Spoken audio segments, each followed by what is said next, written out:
Imagine living in a modern world where almost every television channel, newspaper, song, movie, and website is completely controlled by the government. It is a place so deeply isolated, it honestly feels less like a real country and more like a massive mystery hidden behind a wall of absolute secrecy. Welcome to this explainer. Today, we are exploring the Democratic People's Republic of Korea, a nation surrounded by fear, immense military power, and so many unanswered questions. Now think about this for a second. Imagine millions of people growing up right now without any access to the global internet. None. In an age where information literally moves across the globe in milliseconds, we're talking about a society entirely cut off from that digital pulse. They do not know what is trending, they cannot just search for information freely, and they absolutely cannot communicate globally. It is like a complete digital blackout. And it actually goes way further than just the internet. Imagine a reality where foreign movies and television shows are strictly banned, no exceptions. Where just stepping out of line or trying to leave the country without official permission can turn you into a criminal overnight. Both the physical and the digital borders are completely 100% sealed. Which brings us to a lingering central question. What is life actually like inside North Korea? How in the world did it become one of the most strictly controlled societies in modern human history?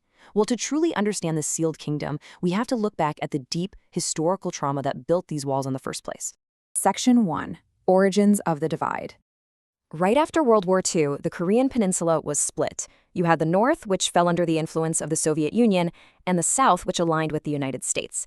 Then, in 1950, this massive ideological split exploded into the Korean War. Entire cities were leveled, millions of people lost their lives, and families were violently, permanently separated. And you know what the most haunting part of all this is? The war technically never ended. The permanent physical scar of that conflict is the Demilitarized Zone, or the DMZ. It is, without a doubt, one of the most heavily guarded borders anywhere on Earth. On one side, you have South Korea, a global economic powerhouse filled with modern technology and absolute freedom of information. And then, just on the other side, stands North Korea, completely militarized and effectively locked away from the rest of the world. Section 2. The Information Blackout. To really wrap our heads around this totalitarian system, we have to look closely at its chilling methods of control. It is essentially a four-step process. Step 1. Completely restrict the global internet. Step 2. Force citizens onto a heavily monitored internal state network. Step 3. Ban any and all outside media. And Step 4. Radios and televisions are physically modified by the state so they can only ever receive approved channels. It is a complete and total blockade of reality. So in this massive information void, the state shapes an entirely new reality. Entire generations grow up totally surrounded by massive propaganda posters and giant public statues. Patriotic music constantly echoes through public loudspeakers in the streets. Even daily routines are strictly tied to the state, with kids having to memorize political teachings from a very young age. It functions less like a standard country and more like a complete ideological system designed from the ground up to enforce absolute loyalty to the ruling Kim family. Section 3. Two Worlds in One. Now, despite all this overwhelming secrecy, little glimpses do manage to escape, and they show a stark, incredible contrast. On one hand, you have the capital city, Pyongyang. Wide boulevards, colorful apartment buildings, and massive, synchronized military parades projecting this image of absolute strength. But step just outside the capital, and defectors describe a completely different world. A world deeply struggling with poverty, severe resource shortages, and super strict social classifications that essentially dictate your education, your housing, and your very survival. At night, this extreme isolation becomes literally visible from space. South Korea glows vibrantly, completely lit up with massive urban activity and electricity, but North Korea, in dramatic comparison, is just a sea of darkness, with only a few tiny, isolated pinpricks of visible light. It is a powerful visual symbol of just how severely disconnected the nation is from the modern global economy. It is a reality built entirely on contradictions, and it heavily depends on who is doing the observing. Official state media presents a powerful, highly successful nation that is admired globally, with leader Kim Jong-un portrayed as a revered protector. But foreign analysts observing from the outside, they see something else entirely.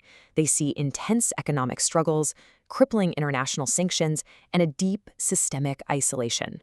Yet, despite the darkness and the secrecy, This nation constantly pulls global headlines right back to its borders. Why is that? Well, it is because of its military power. North Korea's ongoing missile tests and continuous nuclear experiments consistently alarm governments worldwide, dramatically raising international tensions. They command the entire world's attention without ever actually letting the world inside. Section 4. Escaping the Matrix. One defector actually put it like this. They said, imagine walking into a supermarket filled with endless choices after growing up with limited options. For the few who actually manage to escape, that initial encounter with the unrestricted outside world, the global internet, the endless everyday choices is profoundly shocking. Adjusting to freedom itself becomes this huge emotional hurdle, mainly because absolutely everything they were ever taught about reality was carefully distorted inside that controlled environment. But making that leap, it is terrifying. The danger of escape is immense. Crossing those borders without permission brings the immediate threat of incredibly severe punishment, not just for the defector, but potentially for the family members they leave behind. It is exactly this pervasive, constant fear that maintains the country's strict isolation and keeps those borders so firmly sealed. Section 5. An unbroken mystery.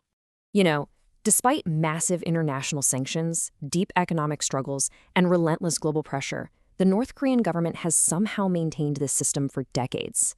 This sheer persistence genuinely confuses foreign experts.